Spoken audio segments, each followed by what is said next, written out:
don't sell out. My Highland don't sell out. Please don't sell out. My Highland don't sell out.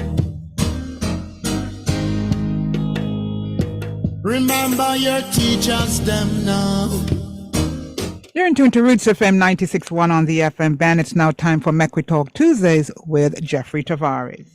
Thank you very much, Miss Isis. We have an item of news just coming in.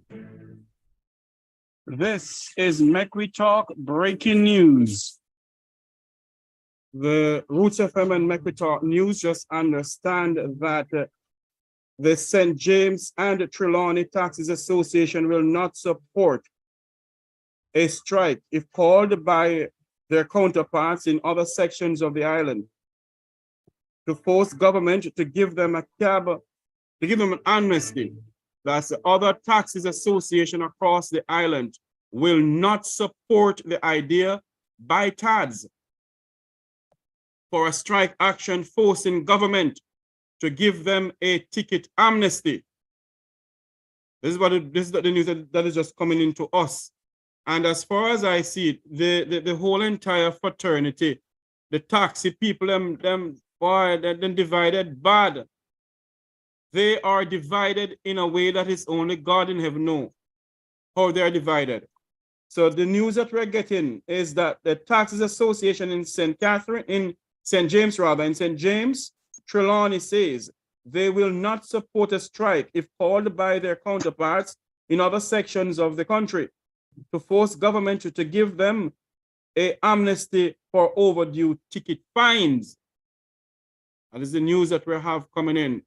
Welcome to the Make We Talk program here on Roots 96.1 FM. This morning, we're going to speak about the global diaspora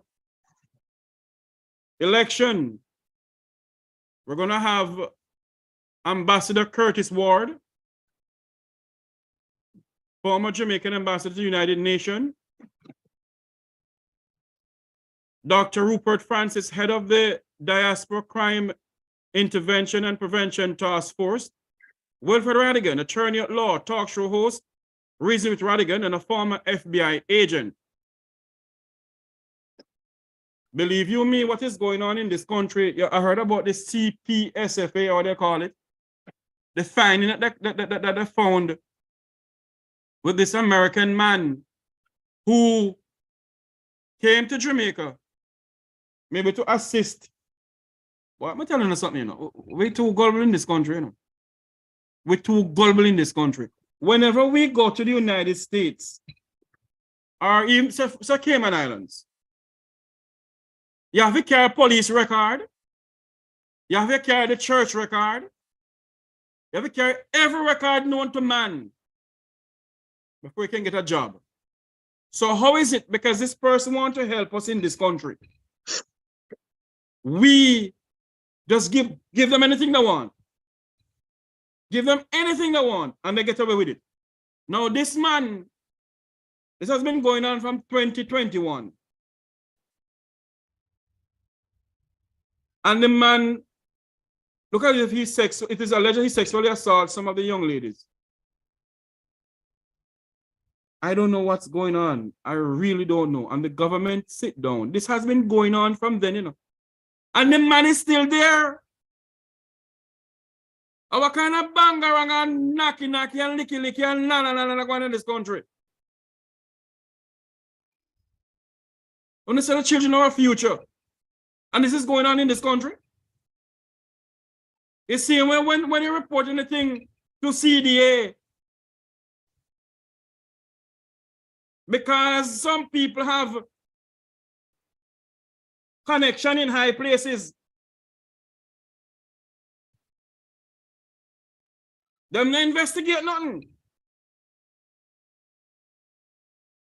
Now look at this man.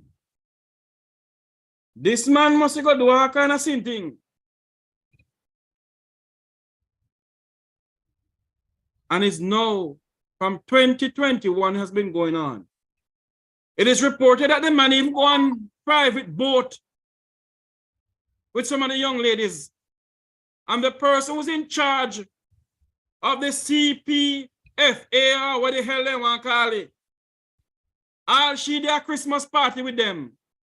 Licky and nyami in this country.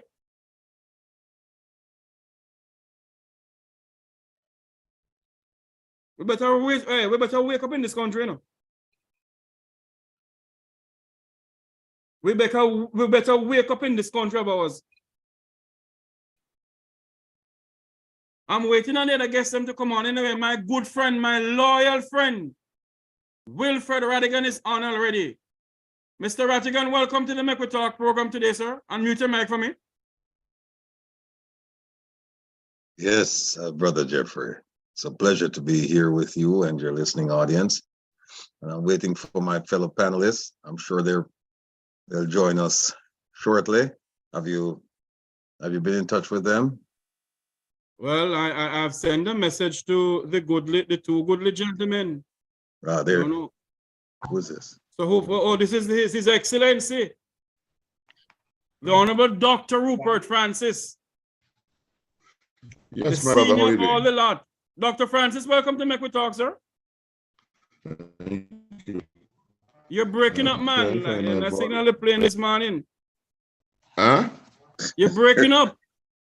Hold on a second, I'm having some issue. Oh, Lord, look at the signal you're playing, man. I'm having some situation here with my Okay, sort it out and I'll come back to you. Mr. Rattigan, this morning we're going to speak about the Global Diaspora Youth Council and their election. Explain to me what this is. Or should I wait till Mr. Francis to explain it? Mr. Rattigan? Well, I'll yield the floor to Mr. Francis since he heads one of the Diaspora's task forces. Okay. And he has a lot of information concerning that. I'll just try to fill in wherever I can. Maybe there won't be any space for me to fill in because he'll do such a comprehensive job. But having said that, I'll yield the floor to my dear brother. Yes, good morning. Good morning, sir. My apologies, my connection is a bit spotty down here, so that is why you're having Don't worry yourself, we can signal the plane from here. Go ahead. The Global Diaspora Council it grew out of the advisory board that began. I began in about 2015 in the advisory board, but before that, when it started, maybe in 2004, maybe somebody will correct me if I'm wrong. Whenever they had the first Diaspora event in Jamaica. Now, it was quite clear that we needed representation. So the government took it upon itself to arrange that situation whereby persons in the diaspora could represent certain regions. So don't ask me how they came up with the formula for that, because to be quite honest with you, I cannot tell you what the formula was, but I can tell you the formula in which I was part of.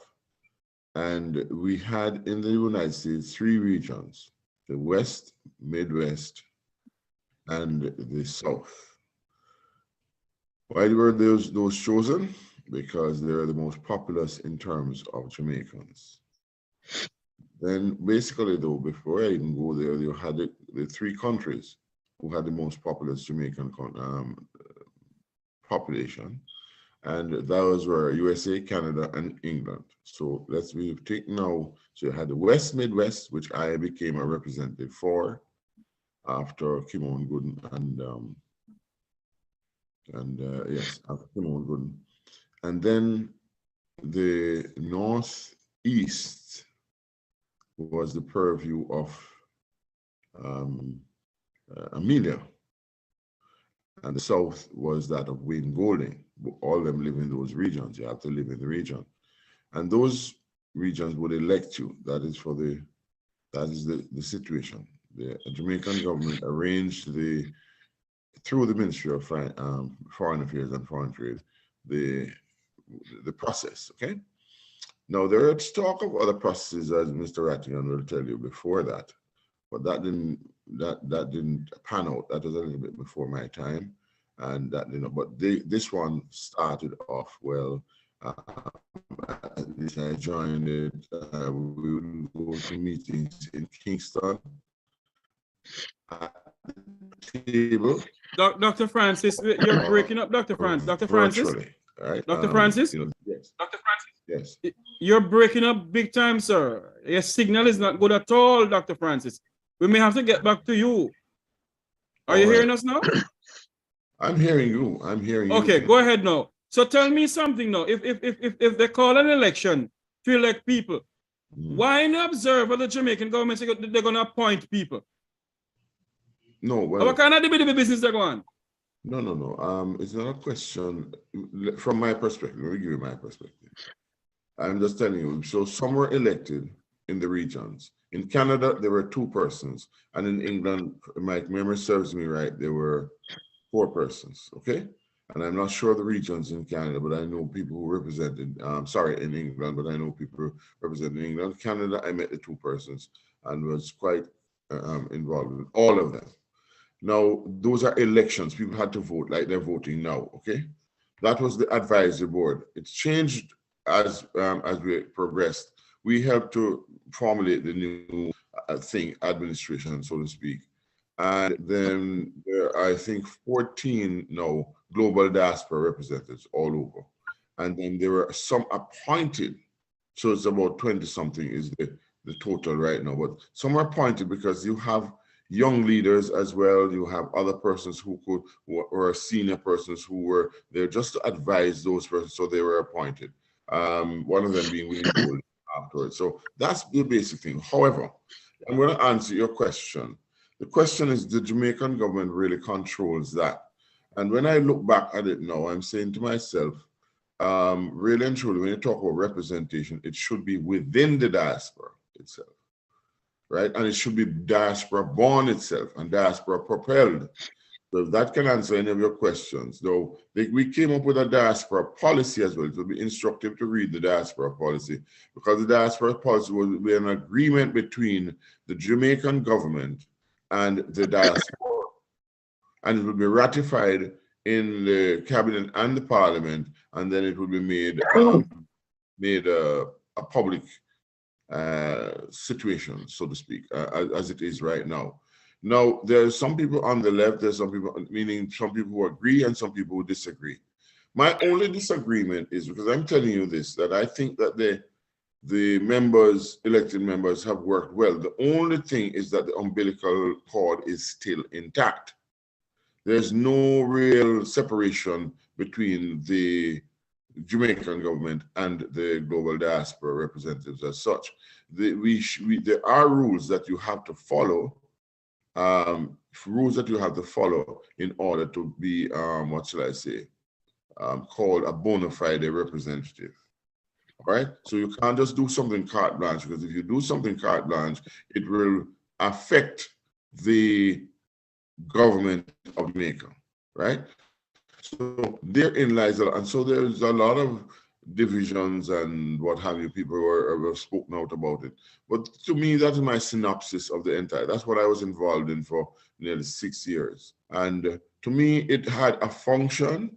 That means you could access the Ministry of Finance, Foreign Affairs and Trade, the Consul Generals, the Ambassador of the United States. In fact, the first time I spoke to Rattigan was maybe on a talk with the Ambassador of the United States, if my memory serves me right. Now, they're also, so that's basically it. If you're gonna, am I clear enough now? Can you hear me? Or yes, I can hear it loud and clear from Negril Point to Moran Point. The plane is signaling good. Go ahead. Okay, so basically that is the situation we find ourselves in right now. All right. So, but for a lot of Jamaicans who may be watching the Make We Talk program, they're trying to figure out what on earth Jeffrey and his panel is talking about global diaspora council election and all kind of jing-bangarang. A problem of crime, a problem where they have an American man into the country from 2001, was a part of the Child Protection Services in Jamaica, Mhm. who's a well-known pedophile, how would they call it, in Washington, D.C. And people may be wondering, why not we talking about this?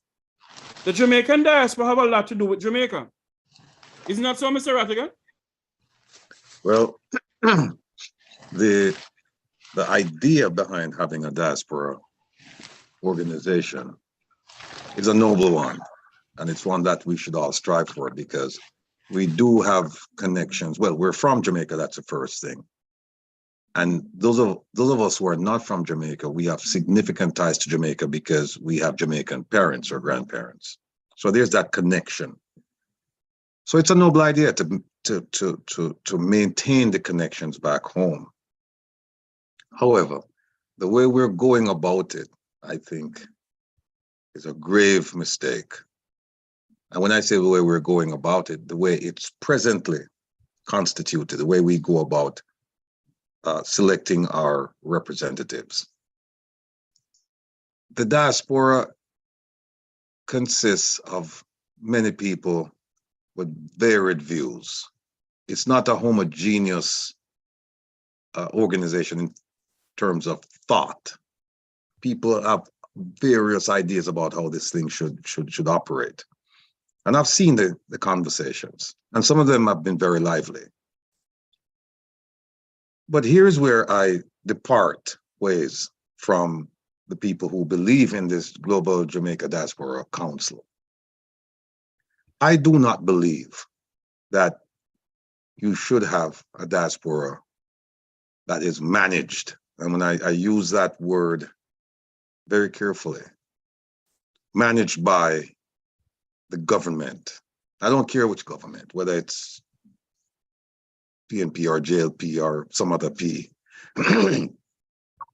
And so when you have a minister like the current Minister of Foreign Affairs and Foreign Trade, who's intimately involved with the selection process, and when I say selection, I mean the appointment of people to that council, with whom they will meet, with whom they will share ideas, with whom they will establish relations that are not necessarily beneficial for the population or the constituency that they represent, meaning the council. I have a problem with that. You cannot tell me, and if we go by what the Observer is reporting, I think there are 7 people to be elected and like 22 people to be appointed. No, the diaspora should be responsible for appointing people who will represent them before the government. So I disagree with that. The other part of it is this. You're having these, at least the ones in America, I suspect that they're American citizens, and you're having them engage with the government representatives, the Jamaican government representatives on a regular basis, having meetings with them, discussing all kinds of topics, and you're potentially exposing these people to criminal liability in the US for not filing under the Foreign Agents Registration Act. I've said it before, and I've said it again, that what they should do is they should have legal counsel provide them with directions concerning that matter, and it should be in writing, and it should be published so that people know when they come on board that they're either going to register because they are required to as agents of a foreign power, and I'm sure a lot of people wouldn't do it because of that designation, or they don't have to register, but to just come in and establish this thing and then just tell people that, okay, we're going to appoint you, you come in, you talk to us. Who are they representing, these appointees? They're not representing me as far as I'm concerned, because they're representing the government as far as I'm concerned, because the government is the one appointing them. Another point is, what's the process of appointment? How does the government select these people as appointees? How? Mm-hmm. You know, that's a very great question, Mr. Rattigan. I have with me now Ambassador Curtis Ward, attorney at law, former Jamaican ambassador to the United Nations Security Council. He's the host of Real Talk podcast with Curtis Ward. And also he hosts the Washington Post, a man who need no introduction to the Make We Talk program, no introduction to Jamaica. Some may say he is whatever they want to call him. But this man has worked and has dedicated his life to the people of Jamaica. And without any further ado, I welcome my good friend, a man who I look up to, former Jamaican Ambassador Curtis Ward to the Make We Talk program. Ambassador Ward, welcome to Make We Talk, sir. Before the ambassador can say a word, let me ask you a question. Is there a dress code for today? Because I noticed the ambassador is all dressed up. I noticed Dr. Francis is all dressed up, and I'm just sitting here in my piece of white shirt. So I'm wondering if I should go get my jacket, sir, to formalize. I think we both should go get our jacket, because I was the one who told him to put on a jacket. Say no more. Yes. You know, the dress code is not important. The subject matter is. Go ahead, Ambassador. Thank you for inviting me. I have a limited amount of time this morning, but no problem, sir. The subject is a very important one. Yes, sir. I'm not sure if you are familiar with some of my writings in which I have questioned the whole structure, the lack of consultation in creating the diaspora engagement plan that the current government has put forward. I have made recommendations as to what consultation should look like, but unfortunately we are dealing with a certain amount of arrogance. I was listening to Mr. Rattigan just a moment ago, and what he was saying about the structure of the council,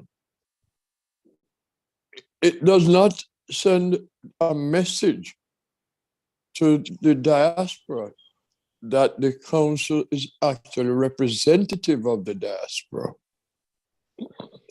First of all, you can't have a council to represent the diaspora that is chaired by the foreign minister.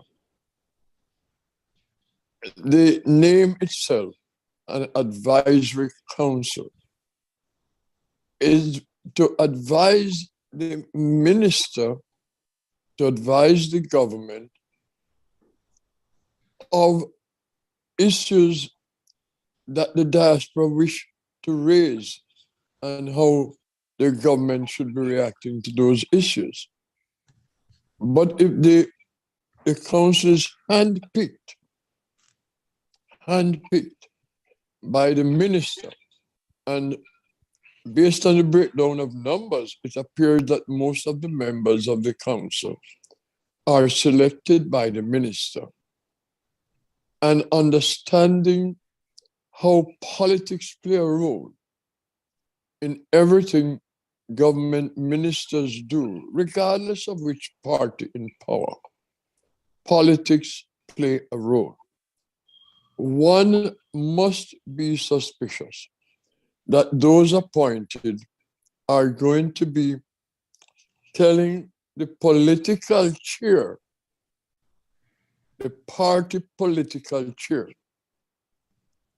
what he or she wants to hear, not what the real concerns of the diaspora are. Those who are voted in by the diaspora are more likely to represent the diaspora, even though it is my understanding that when they raise certain issues with the government or try to be candid with the chair, they get pushed back.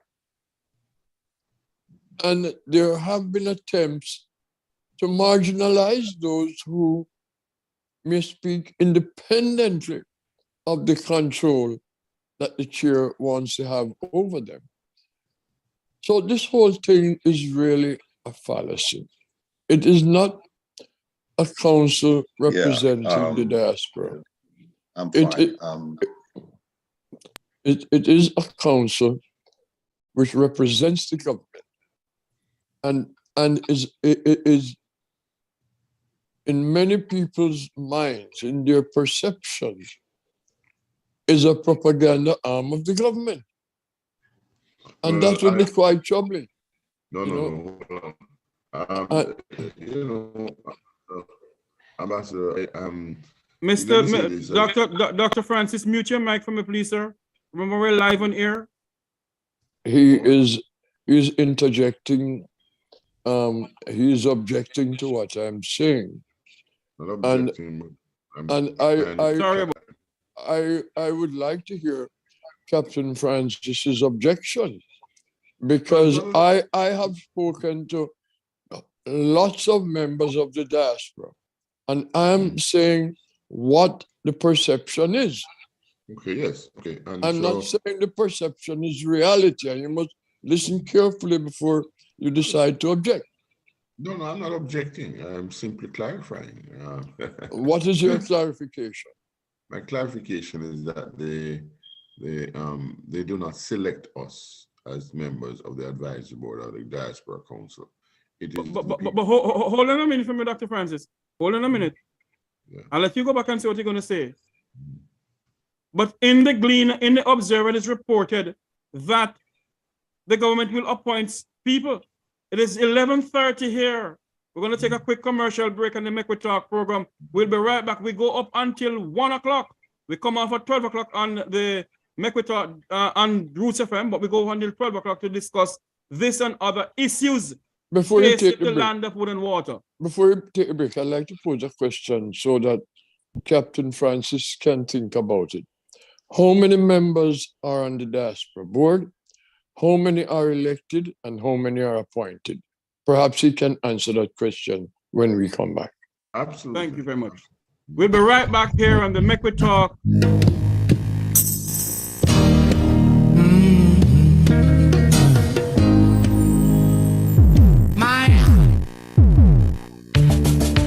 Get the real inner city community news and be informed. You can do all that and more on City Beat, Monday to Friday at 12:45 p.m. on Roots 96.1 FM. City Beat puts you in the know and keeps you rocking in the world of knowledge. So let City Beat catch you on Roots 96.1 FM, Monday to Friday at 12:45 for City Beat. City Beat is the pulse of the city, so don't miss it. Monday to Friday at 12:45 p.m. on Roots 96.1 FM. Serve. Come here, more herb and reach home. No come on, go listen Daniel pan Roots FM. Well, I don't. Nobody rush me your data. So I will make you want to go listen Roots FM so urgent. The man show nice, plus it full of cash and prizes. Oh, yeah, He really? play good music, plus it educational and it's full of vibes. So just try hurry up here, man. See your thing there, yeah. Tune in on Thursdays from 2 p.m. to 6 p.m. on Roots 96.1 FM with DJ Daniel. The Launch. Backyard Magazine presents the Music Feel Reggae Show on Roots FM with Music Feel, DJ Sogi and SK. Every Wednesday, 5 p.m. till 6:30 p.m. This is the complete show where you get music updates, artist interviews and reviews. The Music Feel Reggae Show is brought to you by the legendary Backyard Magazine. Know your roots.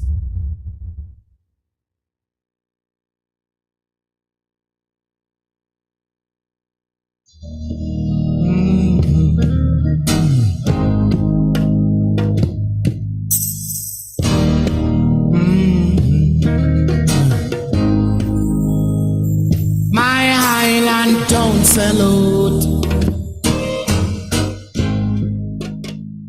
My Highland Town salute. Please don't. Welcome back to the Make We Talk program here on Roots 96.1 FM and the Make We Talk program on the Make We Talk YouTube channel. We're speaking to Ambassador Curtis Ward, Dr. Rupert Francis, Wilfred Rattigan. We go up until 1 o'clock on the YouTube channel. We'll take a break from Roots FM at 12, where they're going to have their prayer line and a 12:30 headline news with Owen Brown and Dudley Thompson, the best news team in the inner city. But we're speaking about the election of the Global Diaspora Council. Dr. Francis, you're saying something that Dr. Ambassador Ward asked you to think about. You're commenting on it now, sir. Okay, Ambassador, I don't see Ambassador, you see. You don't see him, he's right there looking at him. That's true? Okay. Anyway, he asked me a question, and I'm trying to be correct. But I know I'm going to speak to you about when I was a member, right? When I was a member, there were 7 of us, right? And now I think they have the 7, and they have about 14 or 15 that have been appointed. I'm not sure. Let me clear that up. Let me clear that up for you. Okay. When you were there, you said there were 7. There are 7 representatives that are elected. That's correct. The Global Jamaica Diaspora Council consists of 29 members. Only 7 are elected. 22 members are appointed by the Jamaican government. All right, fine. So what I'm trying to say to you is that none of us, though, when ambassador, I just want to clarify, like I was there and he knows me very well. They couldn't tell me what to do necessarily. I represented with the West Midwest, and that's what my what I want to say.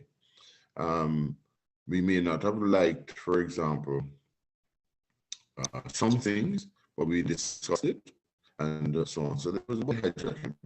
Politically, I don't know if anybody was being political, but certainly I, as an elected person from the West Midwest, and I served as an alternate and as a member for you until the Global Diaspora came up. And the reason why I had this block with the Global Diaspora is that I just gave it up. I never really followed it up, except for the fact that I dealt with the representatives in the United States. But I do know they had conditions of engagement with anybody, right? Conditions of engagement. Yes, the Jamaican government was literally I found that a little bit odd that the Jamaican government, as you quite rightly said, Ambassador, would be the persons in, and I have advocated up to yesterday, saying that in retrospect, that we should not have the Jamaica, we should have an independent diaspora. Okay, so it was not a question of disagreeing, it's a question of clarification as to my position and the position of the others. Whoever was political, I don't know. Could they be political and manipulated? Yeah. Now, the other people that were 21, I think 22, that are either young people or other people they selected throughout the world because they didn't have the populations. That's my understanding. And what one of the roles at the time, I'm going to close at this one, was to engage in writing a diaspora policy, which you are familiar with, Ambassador, the diaspora policy. My chagrin with it, on many like yours, was when we spoke some time ago, is the fact that they had the policy and they have never utilized it, right? They have taken it to cabinet, but that's where it rests. Now, you are the lawyers and what have you can tell me, and we can draw any assumptions, but I'm saying to you that certainly, from my perspective, nobody was being political at the time. Okay, that's it.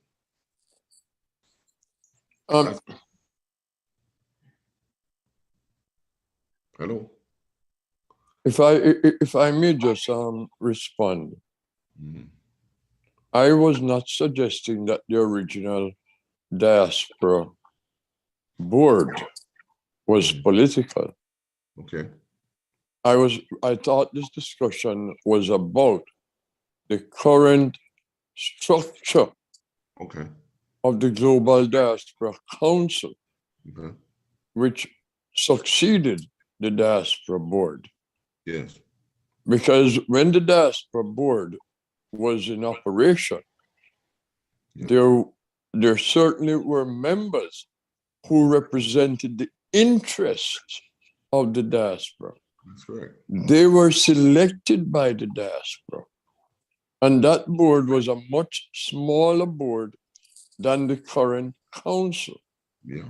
As Mr. Rattigan pointed out, 22 of the members of the council are appointed by the government.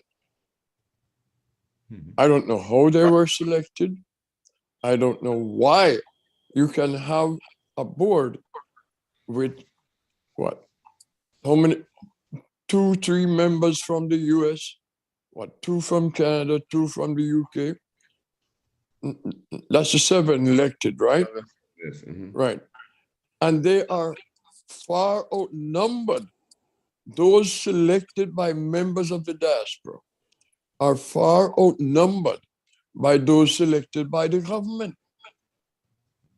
So any rational thinking person will look at that structure and conclude that there's no way that that is representative of the diaspora, or that the opinions of the 7 elected can supersede the opinions of the 22 appointed. And so the perception may be reality.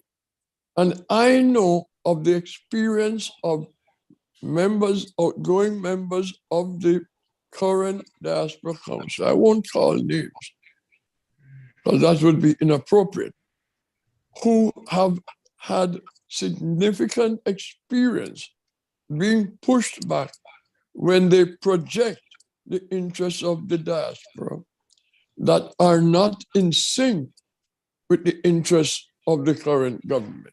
Absolutely. No, I'm going to agree with you. I'm going to agree with you on that, because Okay. I'm going to agree with you on that. So, that part I want to refer to something, but continue, sir. Sorry. We have no disagreement. You mentioned the diaspora policy. Yeah. And one of my issues with diaspora policy is that when the original draft was done under the previous government, and I took the Minister of State responsible for diaspora affairs to task on the level of consultation with the diaspora. Drafts were sent out to quote-unquote leaders who were on the mailing list of the embassy. And there were no or very little discussions among the broader members of the diaspora on formulating that policy. The next thing we knew, that government went out of office, the next government came in, and the next thing we knew was a draft diaspora policy, which was a fait accompli, without any further input from the diaspora. And that to me was a remission. That to me was a total disrespect for the diaspora. I wrote in an article where millions of dollars were spent every year to promote tourism. And this government can't even find it in their budget to put somebody in the embassy in Washington with specific diaspora affairs portfolio. These are some of the things which is total disrespect for the diaspora. And I will not be silent about it. And I know I have lots of people in the diaspora who support my views because they call me, they email me, they text me, they complain to me. And I said, don't complain to me. Complain to the ambassador or the consul general or the honorary consuls or whoever represent the government. Complain to the minister. But I hear these complaints all the time. But too many members of our diaspora are afraid to step up to the plate and make their views heard publicly. So Ambassador, Yes. sorry to cut you like this. So then tell me something, Ambassador. If they fail to do certain things, it's same when they fail to put a member of the diaspora in the Parliament of Jamaica, in the Senate. Now tell me something, Ambassador. Why should members of the Jamaican diaspora be hugging up any government going to power if they fail to do certain things to respect the members of the diaspora?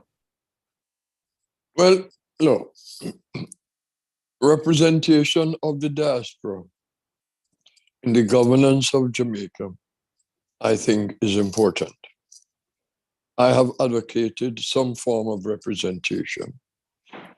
The Jamaican Constitution prohibits any person with dual citizenship from serving in either the upper or the lower house parliament. So changes would have to be made along those lines. intense consultation would be required as to how such individual is selected. I saw an outline of a proposal which has been presented by the current leader of opposition in terms of having diaspora representation in the Senate. And I believe in that outline, it was suggested that both the government of the day and the opposition of the day each select a member to the Senate to represent the diaspora. But the details have to be worked out. Nobody have any idea. In the meantime, there are government statutory boards on which members of the diaspora can serve. When you look at the expertise available in Jamaica, you find that some people are serving on several boards, and I'm not questioning their capacity to share their time among these boards while also doing something else to earn a living. I'm not questioning that, okay? But there are members in the diaspora who could serve on those boards without any changes in the constitution required. And that would be a good start in terms of the governance of Jamaica, because these boards are part of the governance of Jamaica. So there are many issues to be worked out. But right now, as we speak of the Global Jamaica Diaspora Council, it is not properly structured. Mr. Rattigan raised the issue of the FARA, which is the Foreign Agents Registration Act, and members of the council must be very careful how they disseminate government information or government propaganda. While they can share information, if they do so in their capacity as a board which is chaired by the foreign minister, questions could be raised as to the legality of such actions. I haven't delved into this much. I haven't researched it, so I can't speak definitively about the legal implications. But there are also things that need to be examined. Dr. Francis, you have something to say? Yes, I do. I just want to say that Ambassador Wall is quite correct in saying that about the layout and how it appears and so on, and it can be construed because we have no power. I found out through 6 years of exposure that we had no power, and he's quite right. He also alluded to the fact that there are people who tip the line, so to speak, and were spoken to. I find that should be offensive. I find that offensive because, it should not be that way. If you're a representative, you're a representative. But what Ambassador Swift has written about and spoken is that a lot of our diasporans are in favor of what we're doing. I don't know, Ambassador, to be quite honest with you, because I don't know if they understand the ramifications of what you're saying, how important it is. Okay, they made and they said talk is cheap, but a lot of people out there, we could be autonomous of some sort. We could be able to do what we wouldn't be going through so much if they had listened to you and they're willing to act. That's the most important. You're part of an organization. You know what happened there. But the question must be asked, gentlemen. Does the Jamaican government listen to the diaspora at all? Don't listen to the diaspora when they want money to run the election. Let's pay the truth, ambassadors and Dr. Francis and Sir Wilfred Rattigan. Let me jump in. Go ahead. Two quick points. The idea that we're going to need a constitutional amendment and possibly a referendum to get a member of the diaspora seated in the Senate, that discussion came about several years ago. And in 2010, there was a bipartisan agreement that someone from the diaspora should take a seat in the Senate. In 2011, they had a constitutional amendment, which is what the ambassador spoke about in terms of trying to get this position established. You have to do it through the Constitution. Now, what's interesting is that they never mentioned this in the 2011 constitutional amendment, even though they could have, because they decided a year prior. Now, I spoke to several people recently in people in the know, and what they're telling me is that in order for this Senate position to take effect, you have to have a constitutional amendment followed by a referendum. And what I'm also told is that they're trying to piggyback that on the constitutional amendment that they hope to bring to the table sometime soon, which is remove the king as the head of state in Jamaica.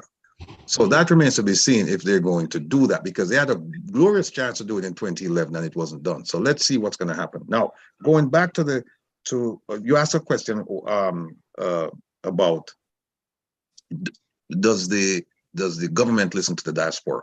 I'll read you something from the Global Diaspora, Global Jamaica Diaspora Council mission. It says here, and it's all fancy language, but I think you'll be able to grasp what I'm saying when I'm done with this. It says the GJDC is one of the principal organs of the national diaspora policy, with the responsibility to create modalities to realize the goals of the policy. This is with a view to significantly contribute to national development in wide-ranging sectors such as education, health, agriculture, environment, the arts, sports and culture, citizen security, development expertise, faith-based community, and commerce. Now, why do I stress citizen security? Because I think less than 2 years ago, Dr. Chang came on a program sponsored by the ambassador, and he made it abundantly clear. And I think Ambassador Ward and Dr. Francis, they'll remember it. He made it clear that he didn't need any help from the diaspora regarding fighting crime in Jamaica, even though it's part of the policy. It's part of the policy here. But he said he didn't need any help from them. He said, if you want to come and give a speech, we'll support that. But in terms of coming here and trying to get involved, inserted in what we're doing, we have no interest. So even the policy created by the government, and if you look for this, it's under the Ministry of Foreign Affairs and Foreign Trade. I think it's on your website. They have no interest. So go to answer your question in one word. No. Yeah, well, Mr. Rattigan, I was about to go to those areas and citizen security came up. They have not looked at it. They're not interested. They had a diaspora conference the other day, Ambassador. You're well aware of that. And on it, nothing, no item was on it about citizen security. Can you imagine that? Mm-hmm. In the entire thing. So it is quite obvious. Hold on 1 second. Let me interrupt you one. But what we have to also say is that our elected representatives did not fight for that to be on it. I heard the discussions. They did not. So forget about the 22 that are selected by the government. No, I'm talking about the 7 elected by us. They did not fight for this to be on it. Yeah. In fact, a couple of them never said anything at all. So in other words, gentlemen, it's on those people who are elected just want to say, okay, I'm a part of the Jamaican diaspora of the Vum the Vum and have all donkey and all jackass behind the name. Well, listen, Jeff. No disrespect, but it's the truth. Yeah, no, I agree with you that there are people that's the motive behind getting elevated to a position, so to speak, quote unquote. But the fact of the matter is, where the discussion, and yesterday on a radio program, it came very stark contrast to me, and I'm sure Ambassador is very familiar with, and Mr. Rattigan certainly, is that the Jamaicans, there are people fighting against this. And the question is, both ordinary Jamaicans and people in power are fighting against the diaspora representation. And let me make it clear that Ambassador Ward, I don't know if I think he was at the 2018 Leadership Conference in Mara, Georgia, if my memory serves me right. I'm not sure, but I know he's very familiar with it. At that point, we had 200 odd organizations, right, represented in that room. And to me, no reflection, I think that they saw that as very dangerous. And guess what? They threw cold water on the whole thing. We never heard a thing after that, except that I've carried on the momentum to see, you know, for example, and others as well. But that was the answer, literally, to get organizations. That is what Ambassador is speaking about, if I may be so bold, to get ordinary people, ordinary organizations throughout the diaspora to come together and have, and Mr. Rattigan, of course, to say we have some stake in the race. But if we do not, and we hear you're gone again, the plane signal drop. I'm not hearing you at all. You're gone, you're gone. Look like I'm taking the signal from you at all again, Dr. Francis. Let me just say this while we're waiting for Dr. Francis to come Hold on back. a minute, Mr. Rattigan, hold on a minute. It is now 11:54. So what I'm gonna do, because we're gonna go off air at Roots FM anytime soon. At 12 o'clock, we'll go off air at Roots FM. So I'm gonna ask you all. So what are you gonna say, Mr. Rattigan, Dr. Francis, and Ambassador Ward? We're just gonna wrap up. About 2 minutes of what you're gonna say, please, because we got to wrap from Roots FM. We're gonna continue on the other side. Very quickly, the appointment. It should be noted that I'm not sure about all of them, but some of the appointments, especially the youth ones, the youth appointments, at least back in 2020, they were done by the minister herself. The minister herself, this wasn't delegated. She actually appointed some of these people. This is the same minister the same newspaper who's reporting about the diaspora election, upcoming election. This is the same minister. This is the same minister that they described as the worst minister in the cabinet.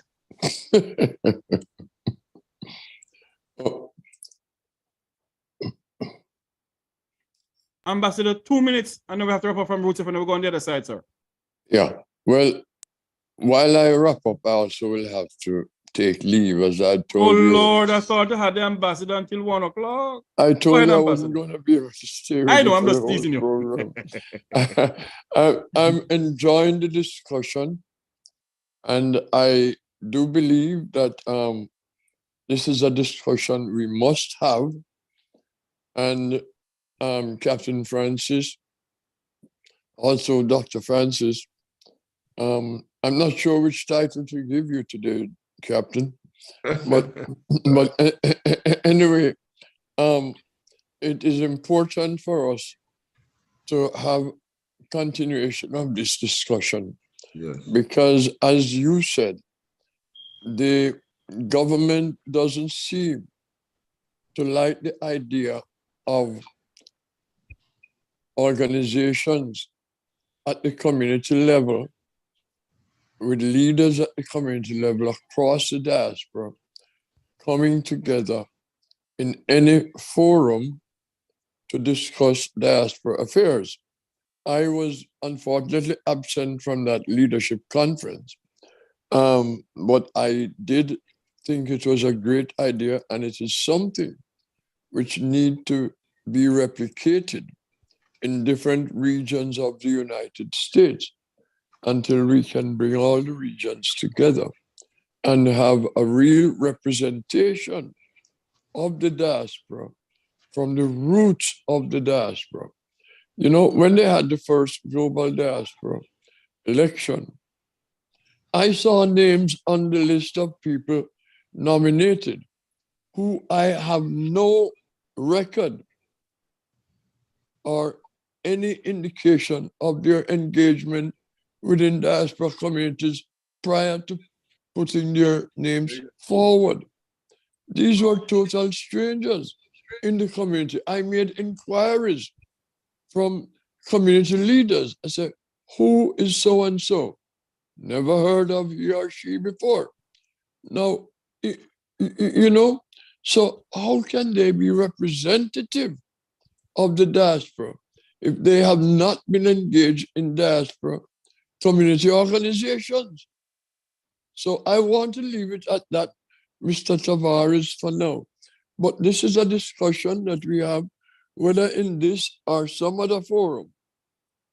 We have to continue this discussion because members of the diaspora are not happy with the current arrangement. But nonetheless, it is going forward.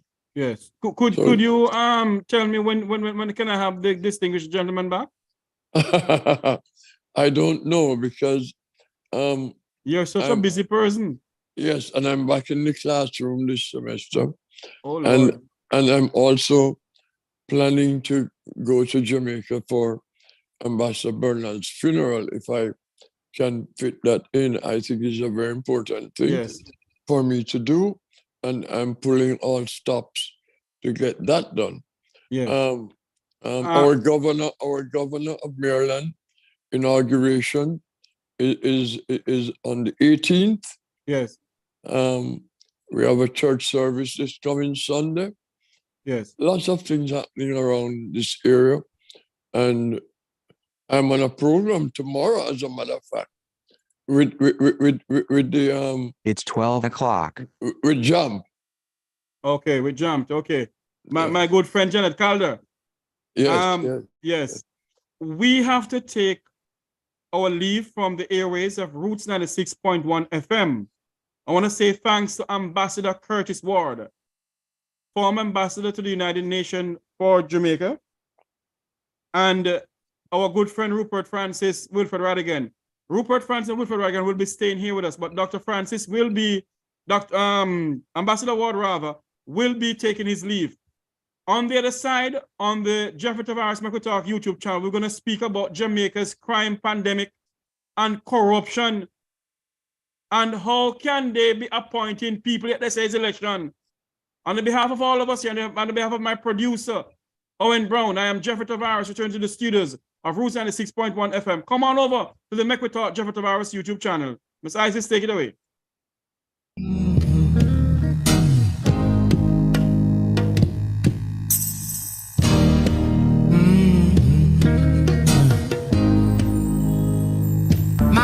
Monkeypox is in Jamaica. If you are experiencing fever, intense headache, muscle aches, and or rash on the skin, you must isolate immediately. And welcome back to the Make We Talk Jeffrey Tavares YouTube channel. I think I've lost Mr. Rattigan. I don't know what happened. Dr. Francis, are you there? Yes, he is. Oh, Wilfred is back on with us. I don't know what happened, Mr. Rattigan. We lost Mr. Rattigan a while ago. He's back on. You know, the problem that we face, I'm trying to figure out something, Dr. Francis, before we go over to the whole crime pandemic in Jamaica. Does it make any sense to have a global Jamaican diaspora council?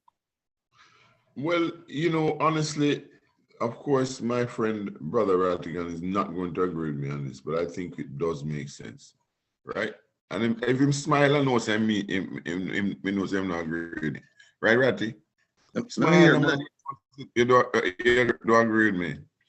I don't stop me at trouble now. What happened to your voice? I don't know. The voice was no, I'm saying, what's the point? I didn't hear the point you made. Well, the point is that you might not agree with me because I do believe it has relevance. What has relevance? No, the question I asked him, does the Jamaican diaspora have any relevance? No, not the diaspora. The council said. The council well, said. the diaspora itself then. Okay, well, hold on now. Okay. We had that discussion yesterday, and in fact, there was a guy who came on and challenged Brother Rattigan and myself.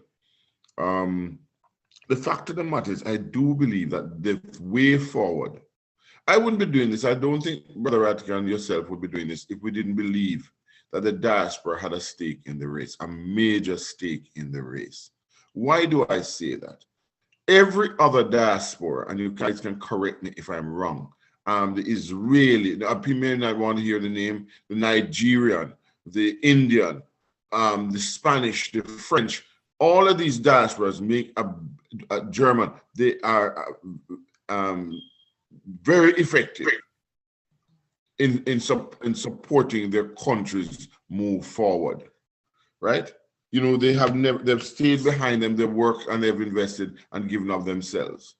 And I believe that if you really love Jamaica and want to see Jamaica on an even keel going forward, then that's the least you can do, is to support Jamaica. You should have, in my opinion, an independent organization that is not political, but practical, that can work with any government in Jamaica. And I hear that from everybody. I hear that from Mr. Rattigan. Some people don't hear him. I hear that. That's what we want to do. Okay? Because let me tell you the strength in that. And it was a gentleman at church, after church, said, listen to me. Right now, we're borrowing money at a rate that, you know, we can't even afford to, right? But if we were to get the diaspora together and they were to feel a bond, proposed feel, whatever the word is, say $100 for all the diasporans to buy into, that would resolve our monetary problem. We won't have to borrow money at extra interest rates from anybody. But Dr. Francis, Yes. some may argue that if they borrow the money from us, the same money they borrow from us, taxes have to pay it back, but meanwhile them wasting it. No, hold on. No, but the difference is that the diaspora, and please correct me if I'm wrong, could be in a position that they would be able to monitor this type of money because they're involved, and the same way you have the IMF monitor it, so it would the transparency would be there and accountability would be there. You know, of course we know that Jamaicans or people at large can do stuff, but I do believe that once the credible diaspora group of persons, I mean, I'm talking about not one, not 10, many who come there with expertise, I don't think we could do that. Okay, so Okay. that's fine. We're gonna switch gear. We're gonna talk about. Yes, But Mr. I Rattigan, go ahead. would like to hear Mr. Rattigan's response to that. Go ahead. Right. You mentioned the Germans, the Spaniards, and a host of nations where they have vibrant, Nigerians, where they have vibrant diaspora organizations. Mhm. The question I have to ask is, did those countries select the majority of the diaspora members? That's a very important question. No, hold on, Brother Rattigan. I said earlier, and maybe you didn't hear me, it will be independent. We do our own thing in the diaspora. The country has nothing to do with it. No, but I think Dr. Therein lies the answer to the question. If you have 22 out of 29 people being selected by the government, how can I subscribe to that?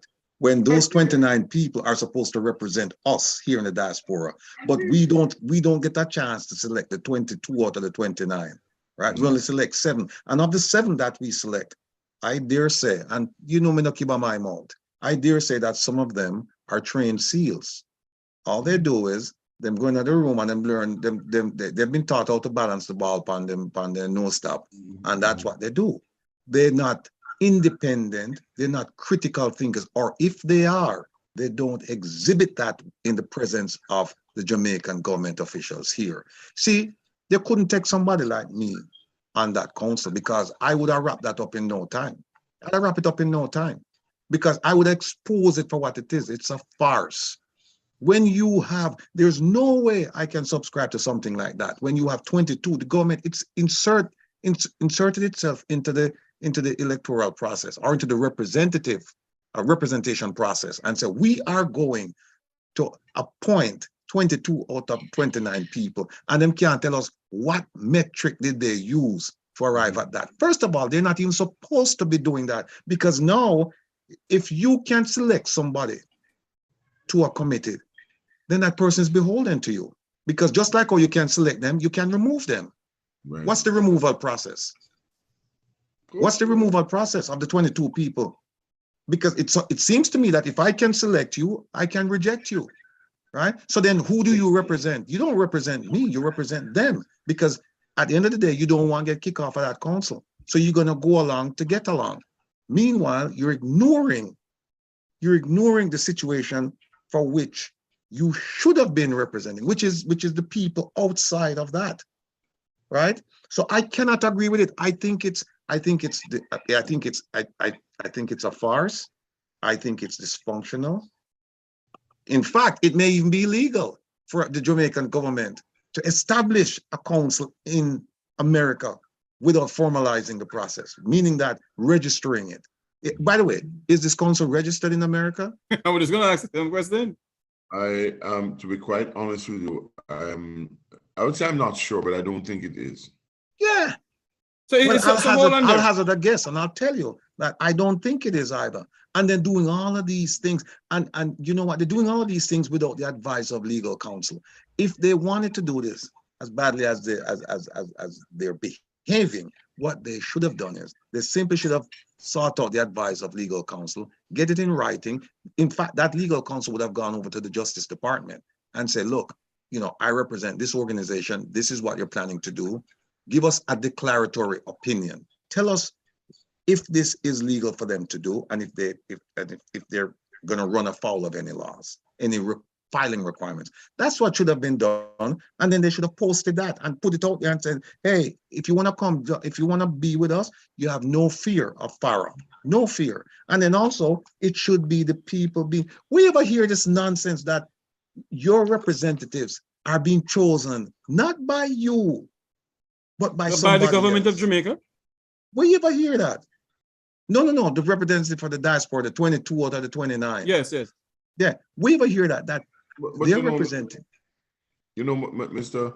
Brother Rattigan, you know what astounds me is the diaspora policy was, you know, you may disagree with some aspect of it, but at least it was a leap forward, and it was pronounced and it was declared both on camera and in written, and yet it has sat there motionless, can't move forward as a diaspora, where it says about engagement. And every time the Prime Minister moves or anybody moves, it is in contravention of those very words that they say they have approved at the cabinet. So I don't know. I don't know what they're up to.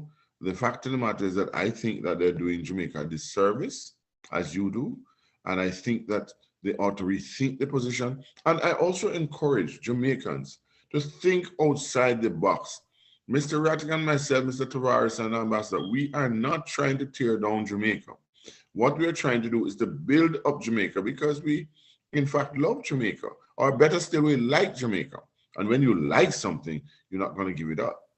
Okay? So I don't know why people can be saying this. Why do they see? I mean, up to yesterday, somebody said, Mr. Rattigan want this, Mr. Foolishness. I mean, my brethren, but, you know, no. Why the heck would you want to do that? I mean, you put yourself in. Lord, you know, that gentleman yesterday, Mr. Constantine, like I said, I care deeply about him and every Jamaican, whether they're home or abroad. We're from the same stock. You know, I just hope that at some point, he and I can have a sit down, because I think he's gravely mistaken when he said that he made it personal. He said it's when I said, you know, the FBI could do this. He said, no, I'm not talking about the American government. I'm talking about you. He said, you're the one bullying Jamaica. And then I asked him one simple question. I said, my brother, tell me, what power do I have to bully anyone? And he couldn't answer. He couldn't answer, because the reason why you bully someone is because you have the power to do so. I have no power. Them listen to me. So, I mean, how can I bully Jamaica when they don't even pay attention to me? That's you know, so I hope that he will sit down and he will consider his statements. And I look forward to having a conversation with him, because the brother is misguided. And so what I'd like to do is get him back on the straight path. I will arrange that, but I'll tell you something. I would say you're outspoken, and you should be. And when you said, I think what kept it, and you didn't hear his laughter when you said, I'm from Waterhouse. It was like he was rolling, because he understood that you are coming from the belly, literally, without, please don't attack me, belly of the beast. So I'm a smaller beast, but, you know. When you say Does it mean that because I came from the belly of the beast, I'm a beast? No, listen to me now. You see how like you. I'm joking. No, I know that. But I'm just saying to you. No, you know, I tell you what should happen. What we need to do, we need to have a serious discussion with this failure. And I make, you know, no apologies for saying this. This failure of a minister, we need to sit down. Well, first of all, we need to find out if she's still going to have her job come next week, but then at some point we need to sit down with her and ask her, what's her vision and how does she expect to represent people by appointing the representatives? We need to ask her, is this organization, is it certified? Is it registered? Is it legal? We need to ask her about the FARA issue and clear that up. There's so many things, right, that she should, as the minister, and I lay everything squarely at her feet, because she had the absolute right to say, listen, this thing is half-baked. We need to go back and take a closer look at this. And then also, people tell me she's not a politician, right? But as far as I'm concerned, she's involved in politics. At that level, she's a politician. She made promises. I don't know if you were there back in 2016. They made promises about voting and about representation in the Senate, and they haven't kept them. They haven't kept them. I was sitting there in the front row. They haven't kept them. And so I am one for saying, if somebody is not performing at the level that he or she should, and you've given them adequate time to do a course correction, and they still haven't, then it's time for them to go. Because Jamaica has too many qualified people for us to put up some of these, well, I don't want to say unqualified, because on paper they look qualified, but in terms of dispensing with their responsibilities, they're woefully inadequate. And so we need to get rid of those people. I maybe I shouldn't say anything, but at the same time. No, say what you want, say, man. No, hold on for me. No, he knows that I'm a bit particular to the minister. What minister? The minister you just spoke of. Yeah, but here's the thing. Here's the thing. Can I just tell you this? I think she basically has the right intention, but it's who is pulling the strings. That's the problem. No, but she's the minister, Dr. Francis. Hold on, man. She is the minister. I think that this was The buck stop with her, Dr. Francis. I thought this was Mekwittalk or Jeffrey talk. No. It is Mekwittalk, but I'm saying this to you. That minister coming, that Johnson Smith is the minister. Yes, but the buck stop with her. What she said goes. Can't you give me my 2 cents? Go ahead. Give me 2 cents. My argument is, and I want Brother Rattigan to reflect on this one, and you too. I'm taking notes, copious notes. Okay, please. I'm saying to you, here you have someone who has been put in a position by some powerful people, and they're to carry out a role, okay?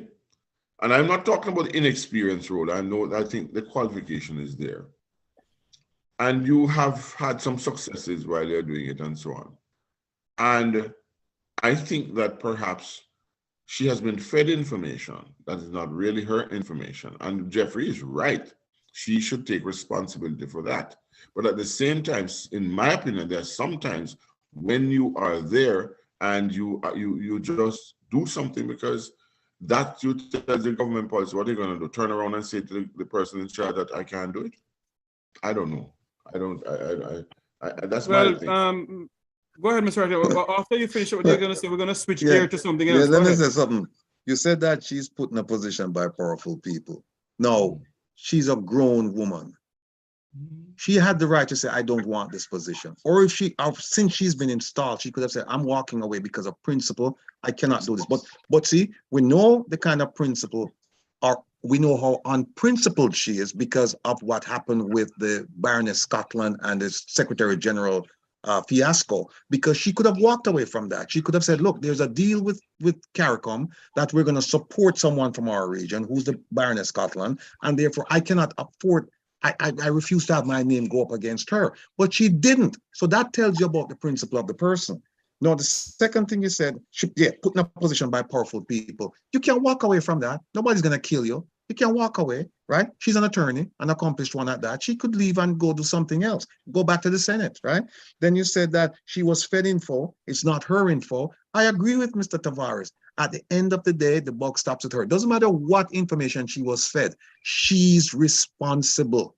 She heads that department. She's responsible. And I learned this in the FBI where they do, one of my meetings, I tried to push something off that wasn't done on one of my subordinates. and they cleared the room. The man who was in charge cleared the room, and he said, well, you stay here. And he said, you never come to this meeting and give up your people. You come here and you take your licks. You come here and you accept responsibility.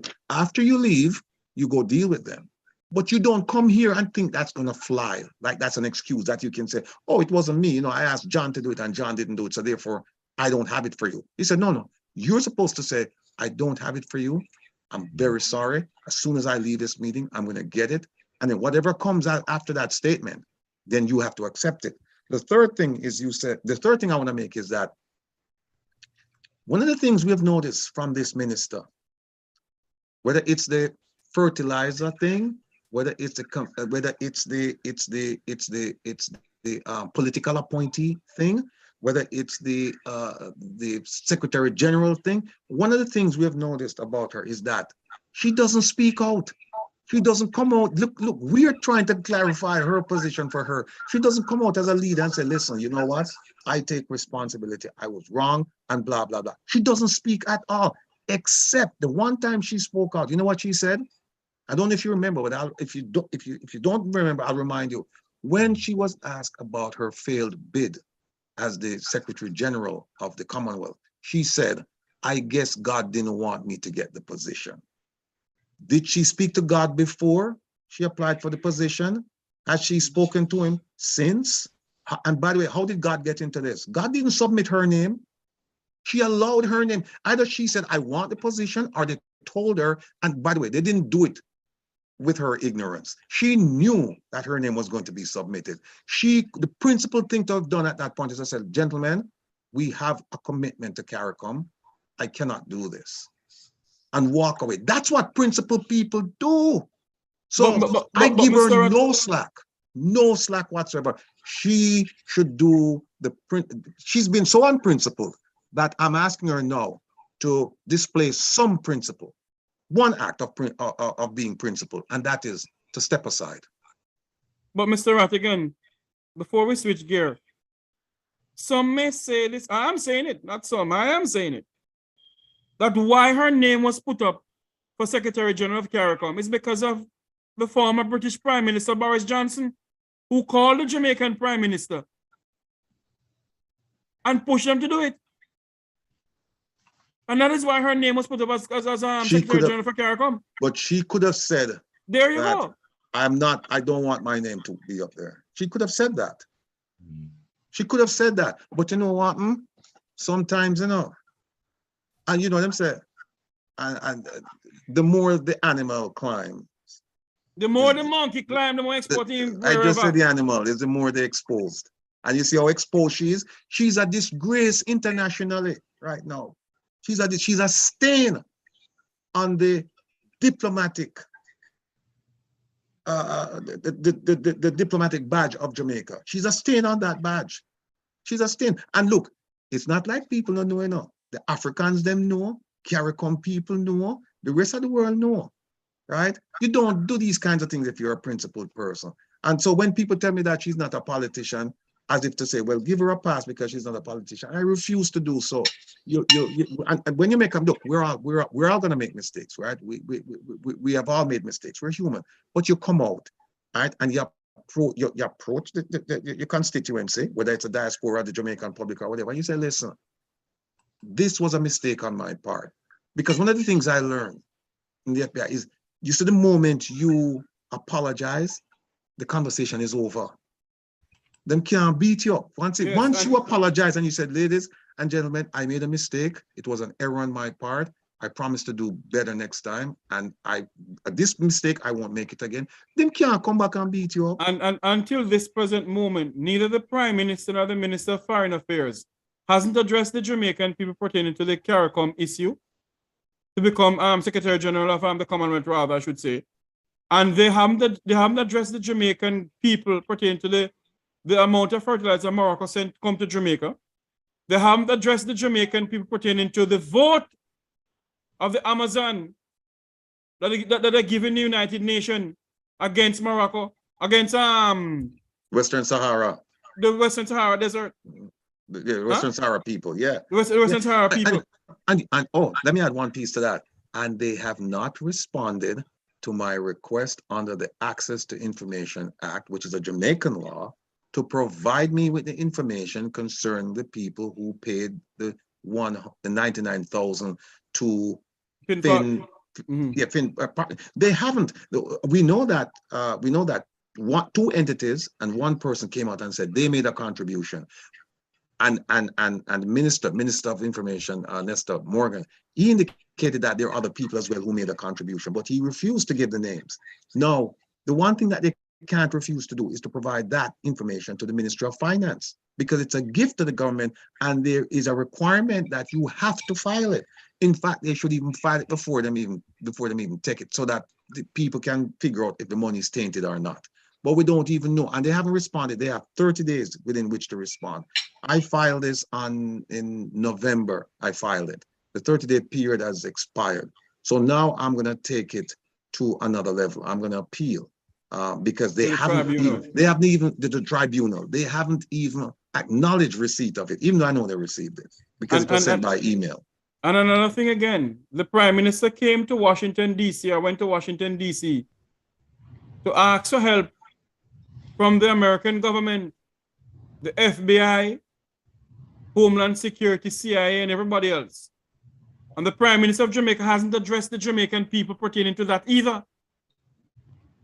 Any well-thinking, any modern democracy, a Prime Minister go overseas, Mayor Motley, I will lift my hat to Mayor Amoy Motley, the Iron Lady of the Caribbean, the Prime Minister of Barbados.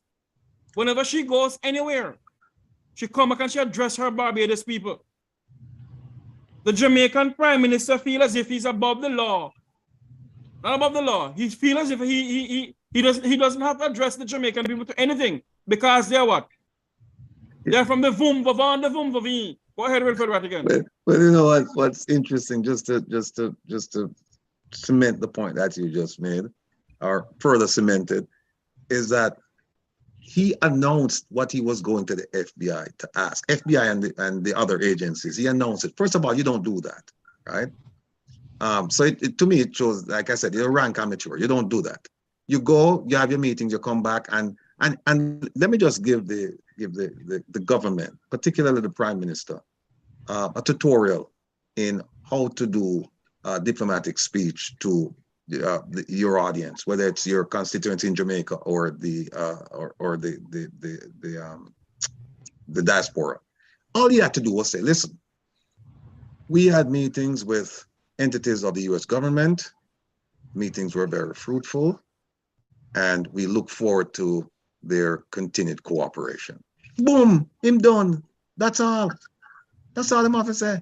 But him never know how to say that, right? So so him go on him beg for help. If you notice something, the American government has not said a single word about that trip. Not a single word. And that the one them want lab them out at the police commissioner and the Prime Minister. Them lab before them gonna try lab and them come back and they might step all over each other, right? In fact, the police commissioner made a statement there about we are closer, like he said, that we have a closer relationship than the criminals think that something, and there was a nervous laughter in that room because he wasn't thinking them. Those are not the types of things you say in a meeting like that, right? So them talk about it, the American government don't say a word about it, and then him come back and him not give no indication as to okay, me go and me beg them, and they say them go and help. Him them come back and say that. So we never knew if the American government, maybe them never tell him, say them are going to help him either. Maybe it was just something where it was a one-way communication where him just say him office and him just say, oh yeah, thank you very much, Mr. Prime Minister. Thank you very much, Mr. Police Commissioner. And there was no commitment. Maybe that was it. And him give them waiver, them forgive them. So again, they need to be schooled in the art of diplomacy. How do you meet with foreign governments? How do you prepare to meet with foreign governments? How do you discuss issues with foreign governments? And then how do you relate that discussion to your people? Because you can't tell them everything. We don't expect that. But at least say something, man. And there are things that you can do. You can say it in an unclassified fashion. There are ways you can sanitize information. So, but I'm gonna ask Dr. Francis this question and then Wilfred Rattigan. Based on what is going on in Jamaica now, a lot of people mess up repeating ourselves over and over. I heard Wilfred Rattigan said in a program a couple of days ago that if the American government have an interest in it, they are not going to come in and whatever. But would it be the interest of the American government to help Jamaica with this crime problem, Mr. Rattigan? It depends. It depends. You have to ask yourself, what is the American interest here? If Jamaicans are killing Jamaicans and it's not affecting the U.S., the U.S. is like, okay, what do you want us to do? Specifically, are you looking for training? Are you looking for investigative assistance? Are you looking for equipment? What are you looking for? A consultancy? What exactly are you looking for? And you say you have to be able to communicate that in a precise way, because there is no American interest. No, when they kill an American, that's different, because now the FBI has jurisdiction, so it will come in. They'll liaise with the JCF and the JDF and say, okay, fine. We need to know what are you guys doing as far as the investigation is concerned, and here's how we can help. And then it's up to that sovereign nation, in this case Jamaica, to say, okay, we'll allow you guys to lead the investigation, or you guys will stay in the background. We will conduct it and we'll turn over the results to you. Right? That's how that works. But if there's no interest there, you have to ask and say, why would America invest treasure and blood in something where they have no interest? Right? So, and like the gentleman said yesterday, Constantine, I agree with him yesterday when he said, the Jamaican, they should deal with the problem instead of running to America and beg. But the problem is that for the Jamaican law enforcement agency is that they're out of ideas. Leadership out of ideas. And that is a question must be asked Wilfred Rattigan and Dr. Rupert Francis. Is it that the Jamaican government, along with the opposition party, do not have a plan to stem Jamaica's crime problem? Or is it that, as what they say, crime pays? Is it that, they're trying to put a band-aid on a sore that will never heal? Dr. Rupert Francis?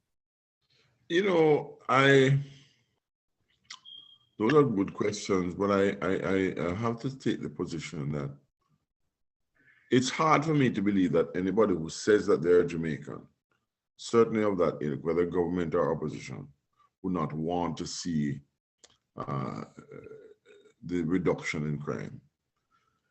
I am pointing now to the press release that was just recently done by the opposition leader, calling for a outstanding meeting at Vale Royal with certain entities, which will include the church. We have the private sector organization of Jamaica supporting it, and many other organizations. So I am at a gas. I do believe that the government right now is dragging its feet when it comes to the crime issue and deflecting. I've said that in a piece that was written, and I'm going to say it again, that they're deflecting in what they should be doing. And when I say deflecting, I mean that they're really not going front and center with regards to resolving the crime issues, because they have certain knowledge that how they could do it, and they know how they can do it. But I don't think that they're doing enough at all. And it's quite obvious what is happening on a day-to-day basis. I don't think the criminals are afraid. If they were doing enough, for example, and you had certain personalities, and I hate to mention personalities on the road, and they knew that those persons were coming out there, they would be quiet, they would go on. But instead, I'm hearing stories of them reconvening in other areas that they're not even known. When the SOEs they move out of, with their gun, and then they come back as soon as the SOEs are gone, right? So the criminals are moving around. They're not. When they get caught, you have very skillful attorneys and what have you is going to get them out on bail, and usually the people who had given evidence You don't hear from them anymore. They either gone underground or really. But Dr. Francis, before you go, the cabinet gonna reshuffle. Yes. And my pick for maintenance of national security, and I'll continue saying this, is Robert Bobby Montague. I believe that Bobby Montague is the best person fit for the Ministry of National Security. It won't be a Ministry of National Security. It will be a Ministry of National Security. And I think that the Prime Minister right now, when he reshuffles his cabinet, is to put Robert Bobby Montague as Minister of National Security and tell the Commissioner of Police to go home. Your views on that, sir? Well, I've always said that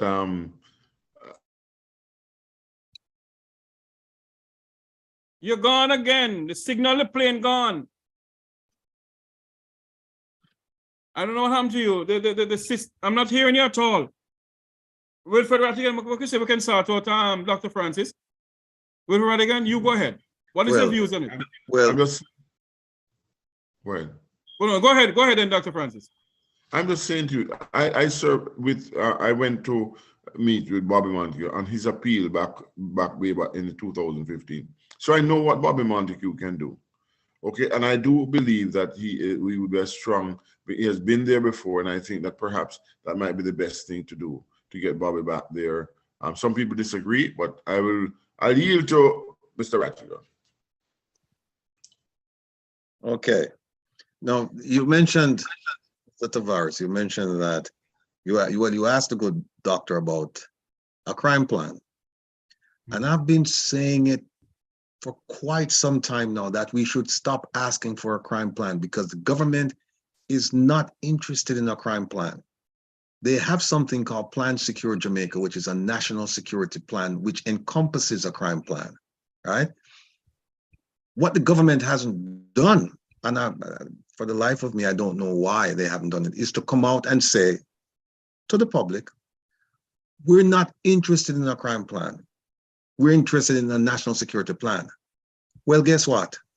They finally did it this past Sunday. Dr. Chang, in an article in the Gleaner, he said, and I'll read it to you and for your listening audience and the viewing audience. He talks about Plan Secure Jamaica, and to be frank with you, I don't think he understands it. I think this article was written by somebody else. I can't prove it, but if he knew what this article contained and he acted forthrightly and deliberately on this Plan Secure Jamaica, we wouldn't be in this position where we are. Because the one thing I know for sure is that they have the money. They can't tell me they don't have the money for law enforcement, right? And national security. They have the funds. Now, here's what the article said about Dr. Chang. It says, and so after he's talking about, you know, the mandates and the policies and all of this of Plan Secure Jamaica as being a national security plan, he says, and so the frequent call from some quarters of the society for a quote unquote crime plan is not just a misnomer, but it typifies, it typifies the unsophisticated viewpoint that is held by some about national security. So right there, he's telling you that don't ask me for no damn crime plan. I'm not going to give you a crime plan. I'm talking about a national security plan. So when we ask for that, we should be focused on Plan Secure Jamaica and hold them accountable on Plan Secure Jamaica, because I tell you what, there is we shouldn't ask him about a crime plan. Just say, okay, we have Plan Secure Jamaica, which is a document. Anybody can read it. That's a crime plan there and included. Then what we should do is say, okay, let's hold you now. Let's go back and look at all the speeches you've made since 2016, you and the Prime Minister and the Governor General, and then look at how you've implemented Plan Secure Jamaica. And there's plenty there to show that they have no idea what they're doing. No idea, because funding is there. Remember, Senator Dan Webby just said 4 months ago, that only 17.5% of the budget, that the general budget that they provided to the Ministry of National Security to take care of maintenance and so on and so forth, only 17.5% had been used. So they have the money. Then Mr. Rattigan, the question must be asked then, sir. If it's only 17.5% of that money has been used. For about 3 months ago. Yeah, so I don't know how much has been spent now. Yeah. Okay. Then if that is wait the a minute. case, Mr. Rattigan. No, not 3 months ago. No, it's not 3 months ago. Where were we now? January, February, March. Yes. About 2 months ago. Month and a half ago. About a month and a half ago. Yeah. No. I think it's more than that. I It think it's about can't in be more than October 2 he months said it. because October it and was November 4 he months. said When it. he made the statement, it was 4 months before the end of the fiscal year, which ends on March 31st. Mm-hmm. Right. So it can't be more than 2 months ago that he made that. Dan Webby. Okay. I can look So, it up, but go ahead. Please. When Senator Dan Webby said what he said then the question must be asked by myself, and I'm pretty much sure our good friend Corporal Rowan James is asking the same question then. Is it that they're keeping back the money? This is not Corporal James asking this question. This is Jeffrey Tavares asking this question. Is it that they're keeping back the money to run campaign? Because the fact of the matter is if they have money to fight the crime pandemic in our country, and they're holding back certain amount of money, why are they holding back the money? When the police don't have any ballistic vests, they don't have any, the cars are out of work, which is that they don't service government cars in this country for a reason I don't know.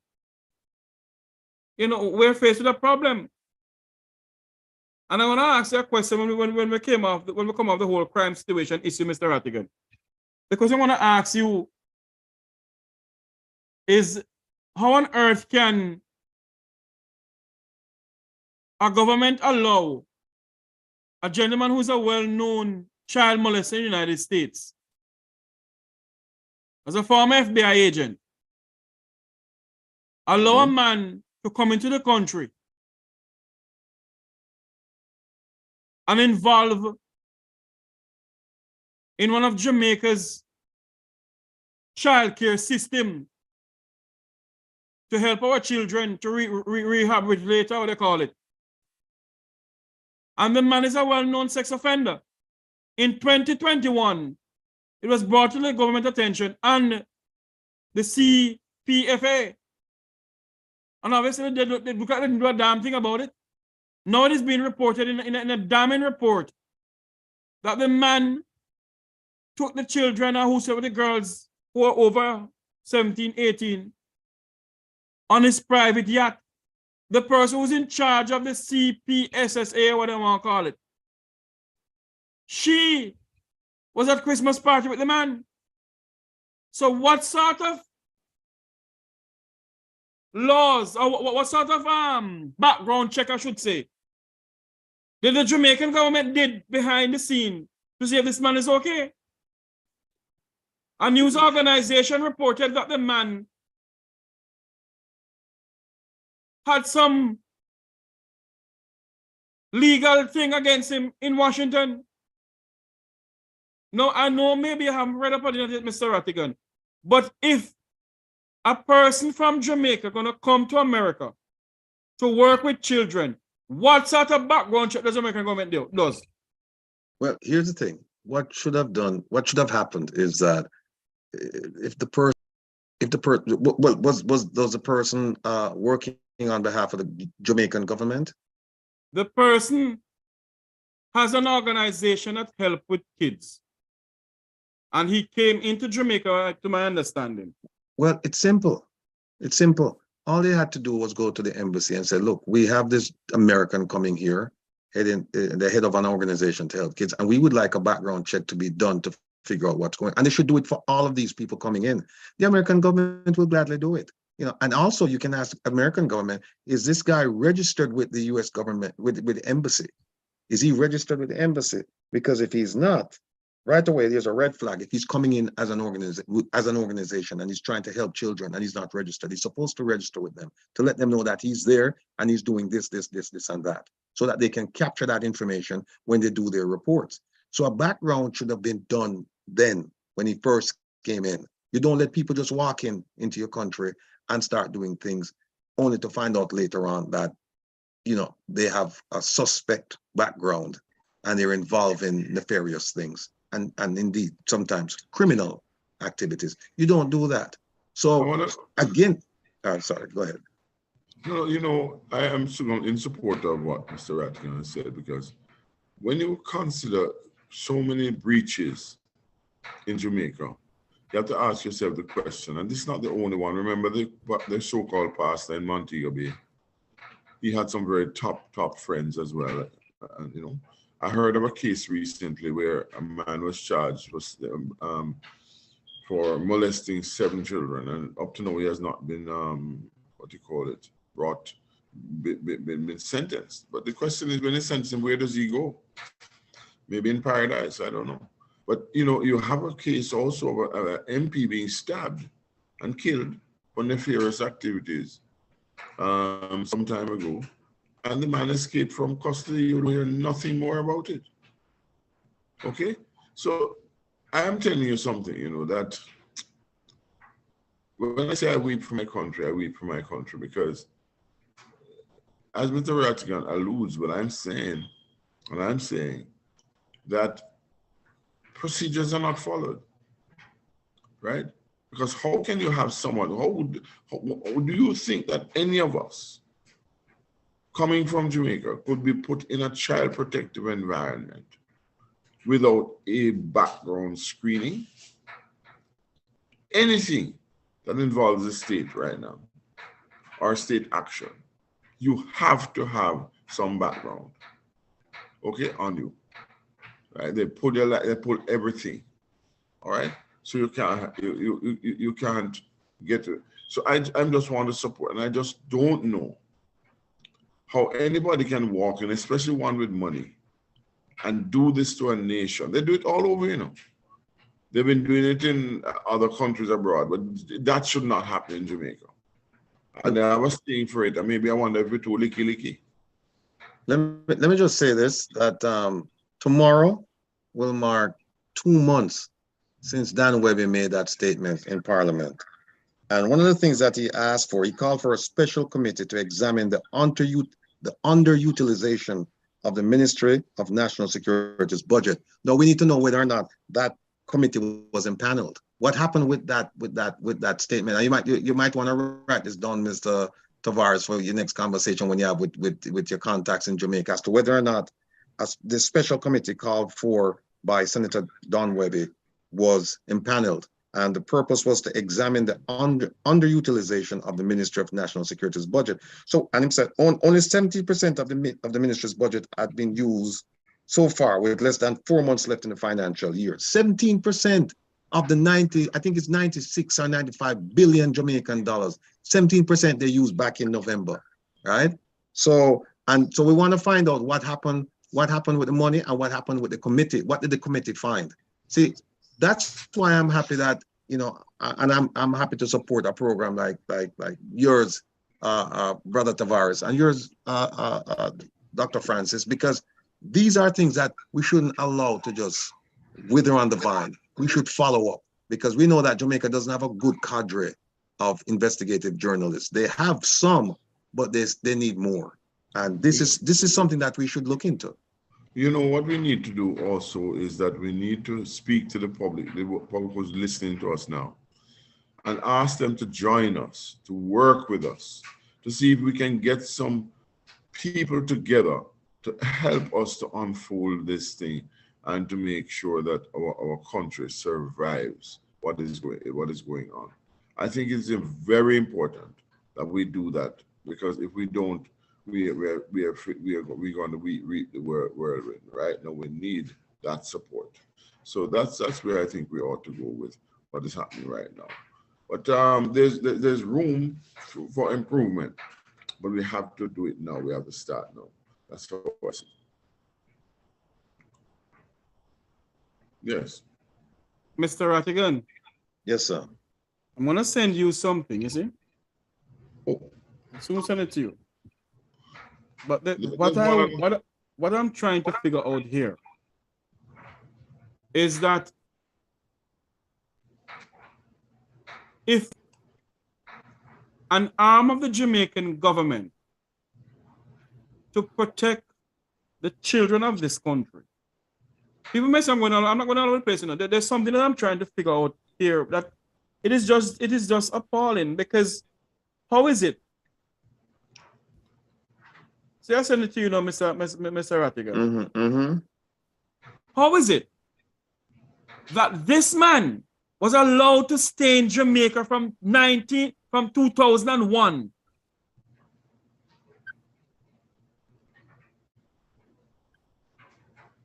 from 2001 to now, how was he allowed to stay in Jamaica?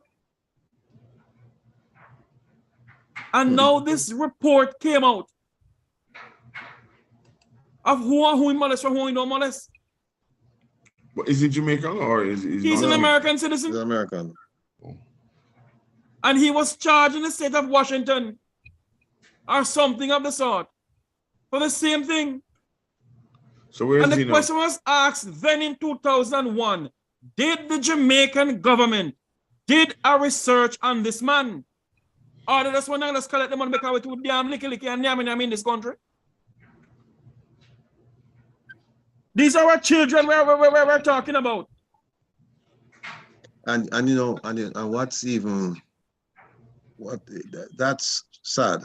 And what's also sad is the fact that based on this headline, it says that there was the children's advocate found out that there was a deliberate attempt by staff members at CPFSA to obstruct and frustrate her investigation into his relationship with this man. So our own Jamaican people frustrated the investigation of this man, which allowed him, I suspect, to continue doing what he was doing. Is it that the man paid them some money to shut up? That's the licky part. Because we're so licky and nyami in this country. We put other children's life at risk. And you're being paid by the taxpayers of this country. And this must continue to happen in this country where this man, the woman who is in charge of the CPFSA, should be fired. From 2021, this has been going on. And what they did was to switch the organization to a different organization where the same man is in charge of the damn organization.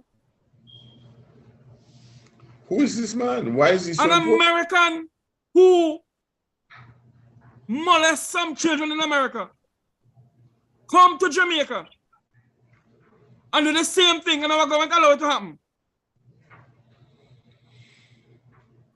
Is he arrested? Arrest where? A chance of him not going back over? Well, what they should do is they should bring the charges and file for extradition. And they should lock up the woman who was in charge of the CPFSA. Lock her up Right. too. See, when we're asking the Prime Minister of Jamaica, the woman who was selling land in Clifton, is she a part of the Klansman gang? I was selling land in Clifton, Prime Minister Holness. The principal of the school in your constituency. You bring down the JDF. You bring down the police force. You have an aerial drone and helicopter over Clifton. The bulldozer down poor people of land in Clifton. Was the principal a part of the Klansman gang that you went to the people's house to justify your doing? Prime Minister Andrew Holness, the tears of poor people is on your shoulder. Tell the people of this country, if the woman who was selling land in Clifton, is she a part of the Klansman gang? We don't want to solve crime in this country. Solve the corruption in the House of Parliament first.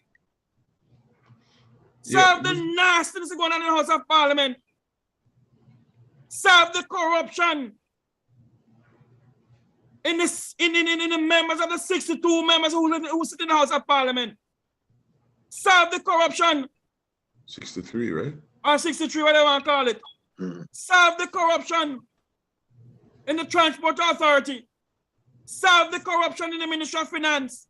Solve the corruption in the Ministry of Education. Jeff, I admire your enthusiasm, but you better calm down because we don't want you to get a heart attack on this. No heart attack. I am just saying, brother. Damn nonsense going on in this country, man.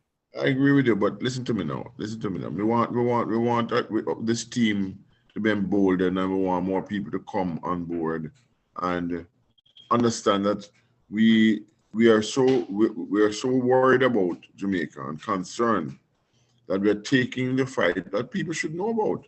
And don't, yeah, many of you out there, for example, saying, these guys just have a beef. I have none. They know, they know, we are angry because we are Jamaicans, we're patriots, and we want to see people who know better to do better, right? When you think about it, this is all about money. When you have a country, I mean, you're talking about the individual issues that are very, very important, because it seeks ethics, morality, and or efficacy. But when you look at the country, we are exporting twice, 3 times as much as we are importing, 3 or 4 times more than we are exporting, right? There's no training facility for young people out there. There's no early childhood education.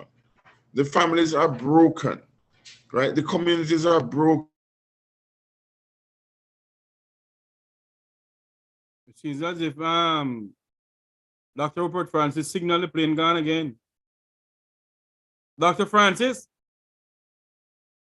Anyway, Mr. Rattigan is now minister 1 o'clock. We're going to come off at 1 and we're going to go to 2 o'clock. So which one?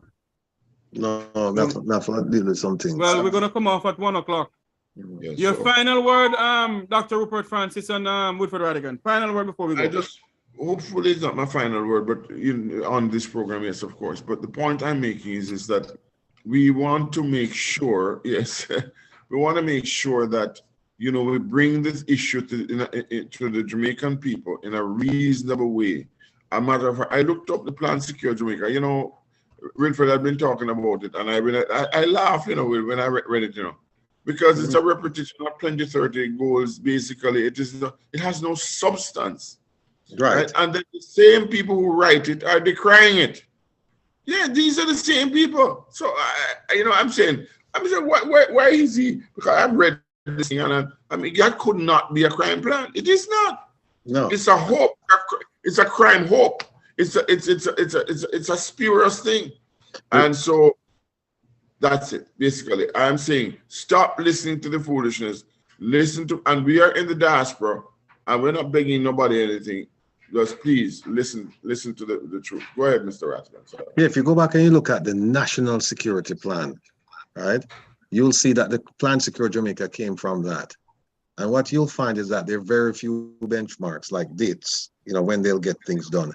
And that's the purpose why they do it this way and not with a crime plan. Because with a crime plan generally is going to be an annual document. And it's going to say, by the end of the year, this is what we're going to do to decrease crime, and we hope to decrease it by this percentage, and we're going to do this.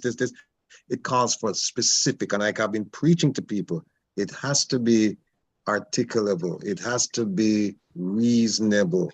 It has to be measurable. It has to be attainable, and it has to be affordable, right? People remember all of them bull there, right? And you cannot, with a national security plan, it's a lofty goal. It's we will do this and we will do that. A crime plan is more specific. It's more granular. Now, a crime plan says, it cascades from the national security plan, and it says, okay, we're going to protect our borders, and here's how we're going to protect our borders, and here's what we're going to do this year to protect our borders, and here's what we expect to get from protecting our borders. They can't do that, because if they do that, they're gonna fail, and the opposition will use any government, not just this government, any government, and even though it's my understanding that previous JLP governments provided crime plans, previous PNP government provided crime plans, but this government hasn't provided one, and they will not. I mean, Oris Chang said it last week. The good doctor, Minister of National Security, said it last week Sunday. That no, it's an unsophisticated argument to say that we need a crime plan in light of national security. So what I'd like to say is this, Jeffrey, I admire, well, out of respect, Mr. Tavares, I admire your enthusiasm. I admire your drive. I admire your energy. I admire your intellect, sir. And I say that because for far too long, and this is one of the problems I've found in the diaspora, for far too long, we've been preaching to the 15%, the top 15% of Jamaica, and we've been asking them, begging them, beseeching them to do what's right in the interests of the people of Jamaica. And those calls are falling on deaf ears. What you are doing, Mr. Tavares, what I'm doing, and I trust that Dr. Francis is doing the same thing, along with Wayne Lonesome and the fireman. What we're doing is we're reaching out not to the 15% at the top, we're reaching to the 60% of the people who are working and making 9,000 Jamaican dollars a week, right? 60 US dollars a week. Those are the people we're trying to reach out. We're reaching out to the 11% making less than $5.50 US per day below the poverty line. That's 70% approximately. Those are the people we're talking to, because when you talk to them, the 15% will hear, because guess what? There'll be rumblings down there.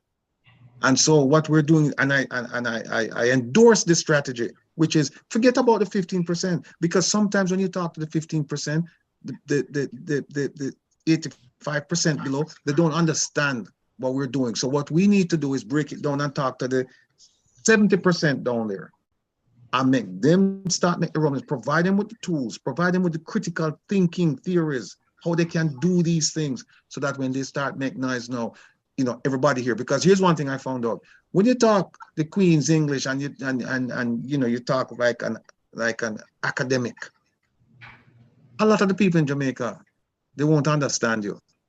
But you see, when you talk the patois, 100% of them understand you. 100%. So when people tell me, oh, you know, you've been peppering his speech, he's been peppering his speech with patois, and what is he trying to do? When I try to do nothing more than communicate with my people. That's all me I try to. So Jeffrey, congrats. Continue what you're doing. And I'm here, my brother. You can lean on my shoulder. I'm here to support you. Thank you. Well, thank you for that endorsement of Jeffrey. Of course, I agree with you. Jeffrey is a nice fellow. He knows that. But anyway, one thing I want to say to you is that really, Wilfred, if you look at the 2030 vision plan, is the same thing as the plan to secure Jamaica. It's the same thing. Look at it. Yeah, they're just copying and pasting. That's all. Copy and paste. That's copy all. And paste. So I just wanted to let you. I couldn't believe it's the same thing. I've seen it. Let me tell you something. Listen, ladies and gentlemen of Jamaica, please. There are sentiments, but our neighbor string born, Jeffrey, no matter what, him vex, we just want to keep him calm. But I tell you, say, the fact of the matter is we are bringing the truth to you. Right? No matter what you think of me, no matter what you think, just listen. And if we are lying, tell us. I'm going to give you the connection to Constantine, Mr. Rattigan, after you. Yes. So this is where we're going to say so long from here. Thanks to Wilfred Rattigan, former FBI agent, attorney at law, talk show host. Dr. Rupert Francis, head of the Jamaican Diaspora Crime Prevention Task Force. Ambassador Curtis Ward, former Jamaican ambassador to the United Nations. You know, I think this evening we may come back on this evening to speak about, depends on what the Parliament of Jamaica signed off on when it comes out to the transport sector. But this is where I say so long from here. For all those scares have been our concern. The work goes on, the cause endure, the hope still lives, and the dream for a better Jamaica shall never die.